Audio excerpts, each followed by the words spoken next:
Hey, and welcome to another episode of RevivalFlix, where we try to find some classic films, some old films, or maybe some lesser known movies that came out at the time, but maybe weren't appreciated. And watching it again with today's perspective, maybe we have another understanding. Especially since constant criticism that I hear a lot is saying that, oh, the modern films are not as good as the old ones and so on. I particularly don't agree with that. And in today's episode, we're going to actually review a fairly recent film that was released on 2024. So I'm going to put this one on the category of missed films because I really didn't watch when it came out, which is Dune Part 2, right?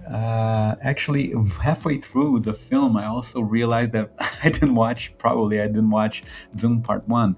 But for sure, I watched other versions of Dune. This is kind of like a movie that was attempted, like to be filmed, a couple of times.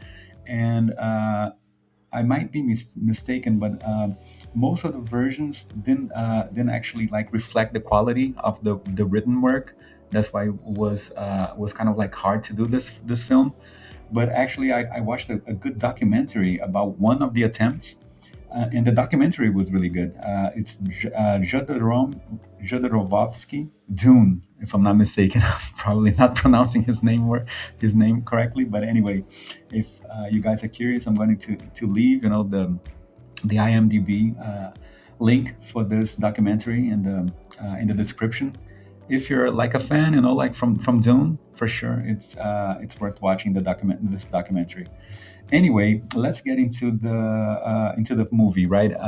So let's start with the data, as I commented, right? 2024.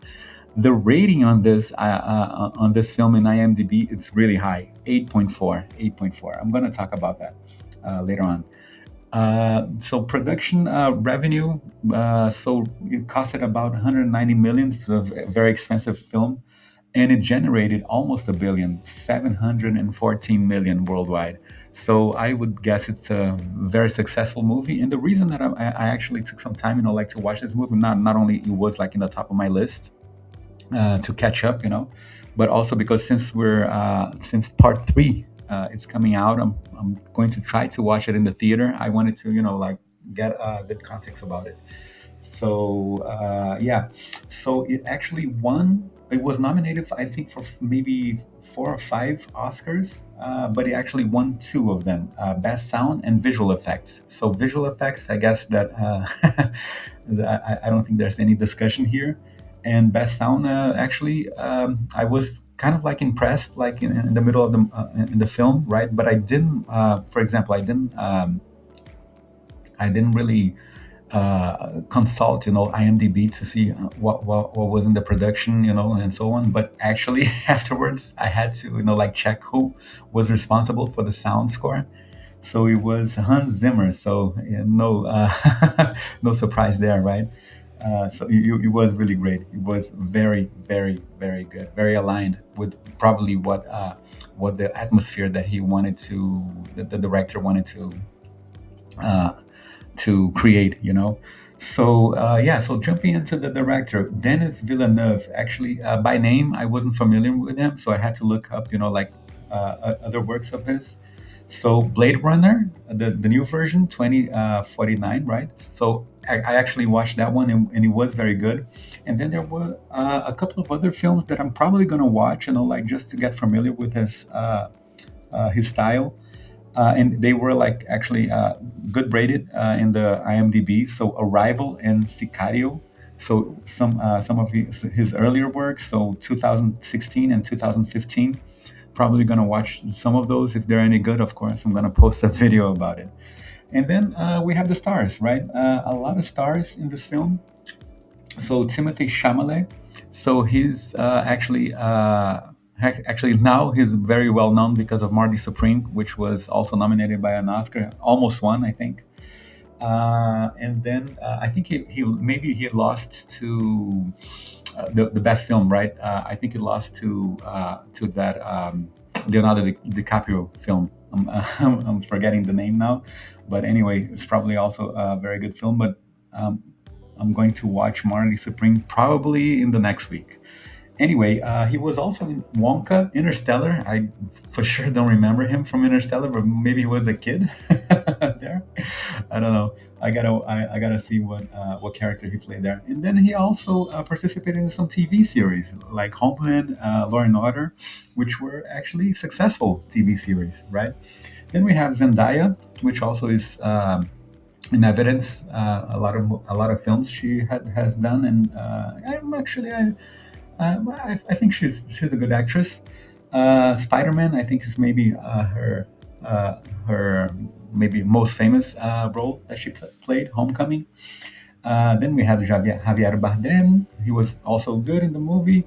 I mean, the really good stars. I would say they were like good. I wouldn't say they were like superb.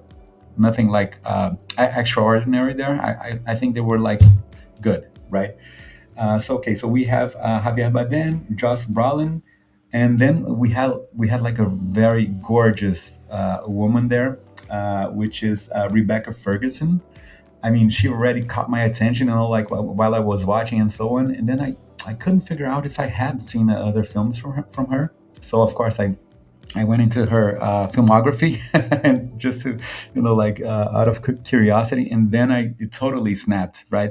So it totally made sense. So she was actually in the two of the Mission Impossible films, which she caught really, really my attention. So it was Fallout, and Rogue Nation, which in my opinion was maybe even the two best films from the Mission Impossible franchise, right?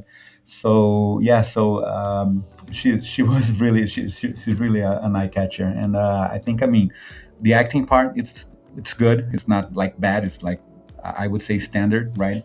Um, but she's very attractive. I mean, at least from my taste. Anyway, but that's another story. So there was also another film that she had done like before, like going into these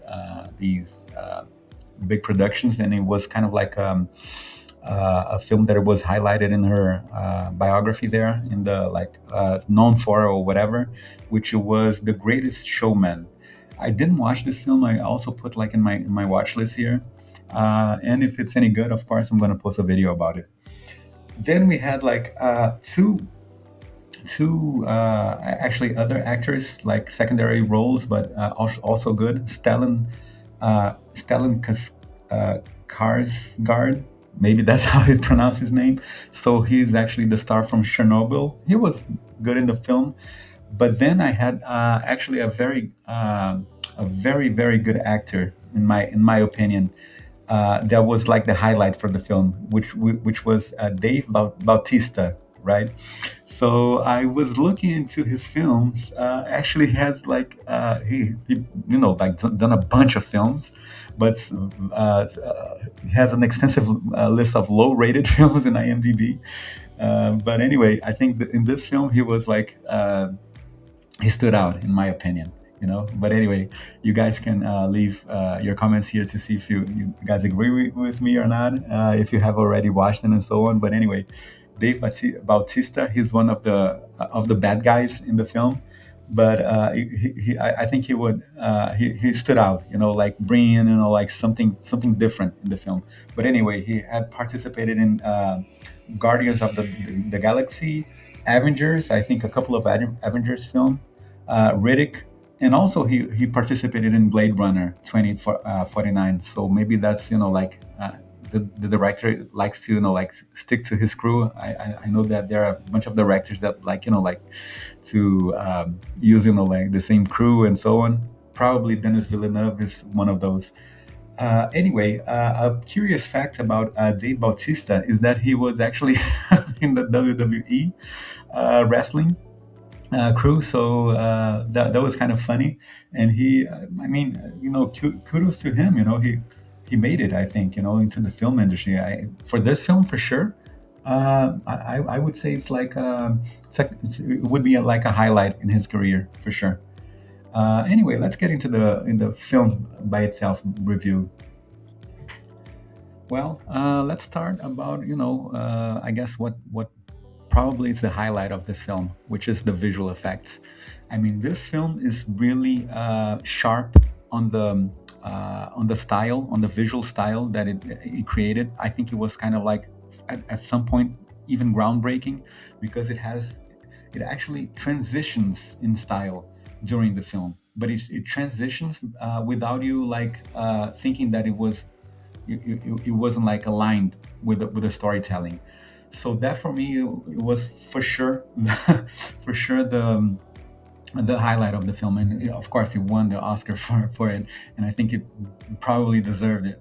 I even need to like remember which other films were also in the also the nominees, but anyway, for sure this is like groundbreaking visually, no doubt about it. So just to be clear, it was nominated for visual effects and best cinematography, which are kind of like related. But it just won. I mean, just is not the right word, but anyway, it won for visual effects and best cinematography. Actually, another film, I had to look this up. Another film won for it. I was curious, like to see what type of film would win over cinematography over this one, because I mean, really, the scenes, the scene designs, the production design. It was also nominated for best production design. But anyway, when you watch, like the scenery that it was created for this one is really is breathtaking. A minimum, you can say that. But anyway, I looked up which film won for best cinematography at the same year, and it was The Brutalist. So it's actually a film that was situated in 1947, and probably has a very, I would say, detailed recreation of the time, a minimum, because it deals with architecture and so on. So I'm actually curious to see this film. It's with that actor from the Pianist. I don't remember his name, but anyway, probably a good film. Also, I'm gonna I'm gonna put this one on my list. I was also reading about a quick research that I did about this, related to the costumes. So it says here that there were over like 4,000 costumes made for this film, and a crew of like 80 sewers. So, so just for you to get a sense of how massive this was, and that's also interesting about like the costumes. So it's kind of like a futuristic look in the film overall, with the scenery and the gadgets and so on, and the ships and so on. But a large part of the costumes are like medieval inspired. So I thought that was also kind of like cool, like to see that contrast. I mean, other films also had explored this kind of mix, but this one I think it did very well. It went very was a very good balance. So that I'm gonna actually begin my criticism exploring that. So so this is the type of film that I think that's why I think maybe the actors weren't the highlights, because the visual, the production was the highlight here. So that's why maybe we didn't see so many actors like standing out in the acting part. Not sure if that's related or not, but anyway, I'd like to like for you guys to weigh in, because sometimes I see when I see a movie that has like a very a very, I would say, complex production. Sometimes the acting part is not as it, it, it doesn't get as much attention, except for in my opinion, for that Dave Bautista, right? But anyway, what can I say about this film? Well, it has like this structure on the story, which is kind of like very well explored. Like throughout other films, like Star Wars and so on. Some plot twist. In relation to the good side and the bad side, and some relationships there and so on. So it has kind of like a common structure, that already many other films explored, right? So I guess the novelty here isn't about the storytelling, right? It's really about the production. And I think in this series, I think they actually uh, they did a good job, like putting everything together.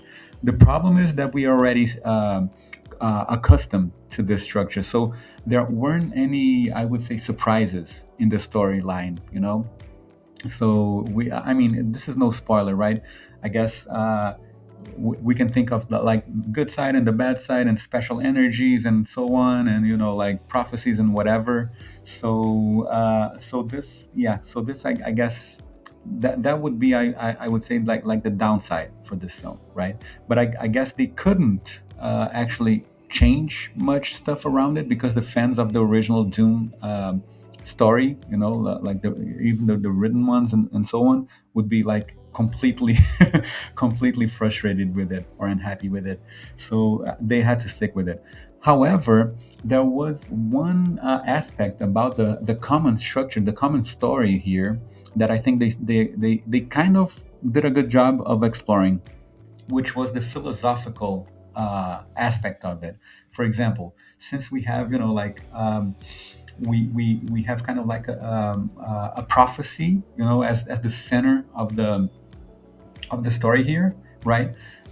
So then we had like I would say, like the population of the region, like dividing themselves into believers and unbelievers, and that clash, or that not exactly a clash, but misalignment between, like the two groups, but it actually didn't interfere exactly in their actions and so on. So I think they did actually a good job, making that contrast, of belief systems.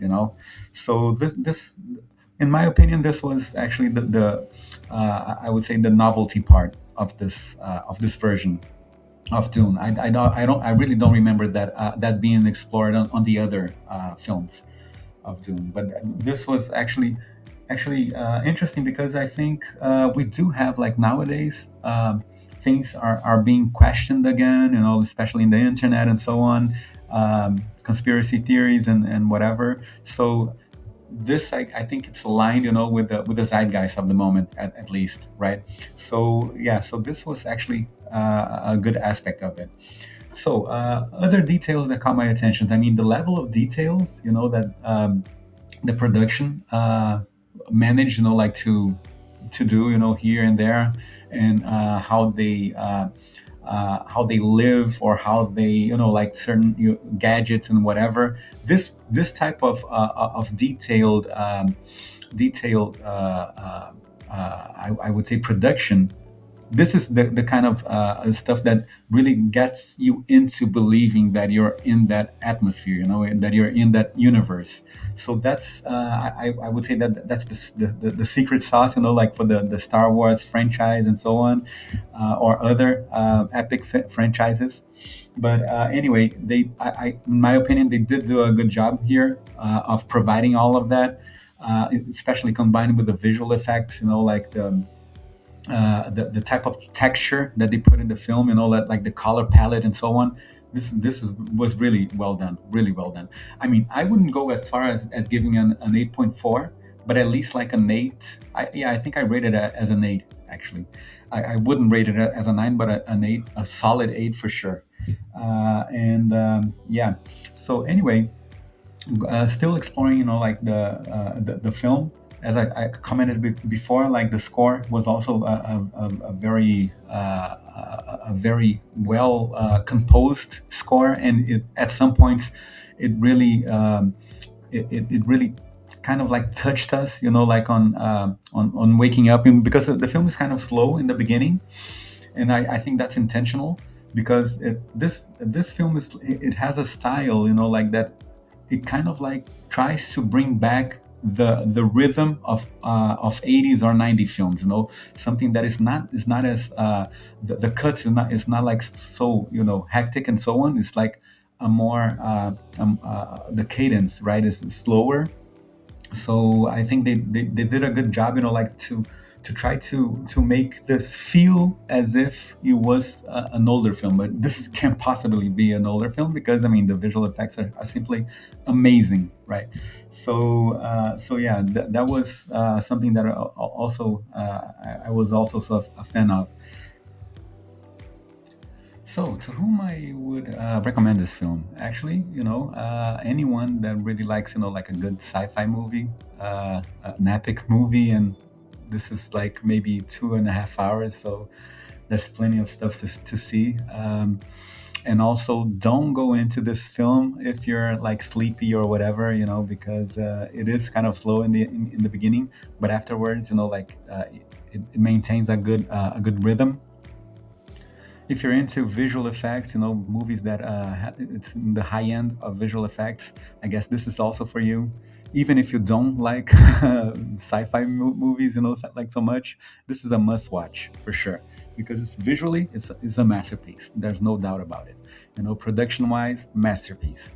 The only real criticism that I have is it's like the common structure of the story that it's there's nothing.